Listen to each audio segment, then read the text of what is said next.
just 2? Well, that'll be convenient because you'll have subjects that they're willing to follow you. Why would you like to be a king or a queen? You have a lot of power. Cole, why do you want to be a king? It'd be nice. It would be nice. You get to do whatever you want to do, right? And not only that, you get to make other people do whatever you want them to do, right? Do you have a lot of money? Usually. Yeah, a lot of money, a lot of power, a lot of control over things and people. So today is a special Sunday in the church year. We celebrate this as the Feast of Christ the King. And why do you think that we just heard on this Feast of Christ the King a story about Jesus dying on the cross? The other time we hear that story is on Good Friday, when we remember his death. Why do you think the church would want us to hear it today? Any guesses? Does it seem weird? Yeah. Well, you're right. It says they put a sign over him that said King of the Jews. So that's a connection there. But you know, this gospel is so important to hear for us on a Sunday like this because it reminds us that whenever we talk about Jesus, about Christ as our King, we don't mean any of the worldly images and understanding of kings. Christ had nothing to do with controlling people and making them do what he wanted them, of getting everything he wanted, of being rich. That had nothing to do with him being king. But what this story shows us is that it is only the power of suffering love that he showed us on the cross. And you know, we have an image of that over our altar. We see it every time we come into the church. And it's that reminder. Some people say, well, why do you want to remember him suffering? It's because of the love that he showed us there. He showed it to be more powerful than any of the power that we know in this world. It was more powerful than all of the hatred that was shown against him. It was more powerful than the insults thrown at him. You heard how they were yelling things at him on the cross. More powerful than all the suffering. Yeah, I can't imagine the suffering of that. And it was even more powerful than death. Because what happened 3 days after he died on the cross? He rose again. That's what we celebrate on Easter, right? Even death could not control the power of that love.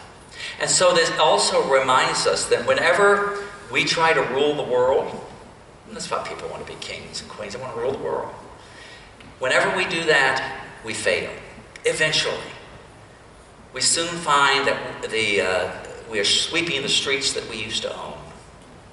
And the reason we fail is because all the castles that we build, metaphorical, symbolic castles, they're all built on sand.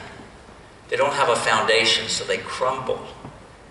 And you know, if we'd been back there and seen those Roman soldiers nailing him to the cross, I can't imagine seeing that, but we would have probably thought they had all the power, right? They and their emperor. But where are they? Where are those Roman cavalries now? They're gone. The emperors are gone. The Roman Empire crumbled centuries and centuries ago, as has every kingdom throughout history. The more history you study, the older you get, there's this one after another. As will all the kingdoms and empires and even powerful nations, even our own, will one day crumble. But that love that Jesus showed on the cross, it's still here. And it's still powerful, overcoming all that other power. And not only does it give power to those who are abused, those who have hatred thrown at them and insults and suffering.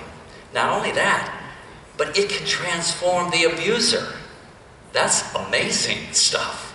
Because if you were listening, remember back at the beginning of that reading, what does Luke say that the first thing Jesus said on the cross was in that reading? Anybody remember? He said it to the people who betrayed him, and he said it to the people who nailed him to the cross.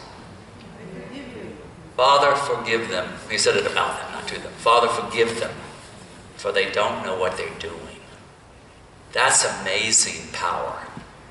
So essentially he was saying to those murderous Roman soldiers, that if you come into my kingdom, if you take part of this power of love, I will transform you into a Roman cavalry choir singing while Jerusalem bells are ringing. We'll hear that a little bit later. That power transforms us. So the last thing we remember on this Feast of Christ the King is that by being baptized, we were baptized into this kingdom. And he became our king in our baptism. And so no matter what kingdom we live here on earth, no matter what empire we live in, no matter what elected government we have, we owe our utmost allegiance to this kingdom of God and Christ our King.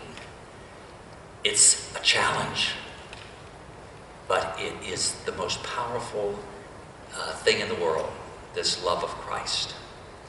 And so this Feast of Christ the King, I wish you a happy feast day, and my prayer is that we can always remember, even in the hardest times, remember that image of Jesus' love, even as he was being tortured, and know that that's stronger than anything that can be hurled at us.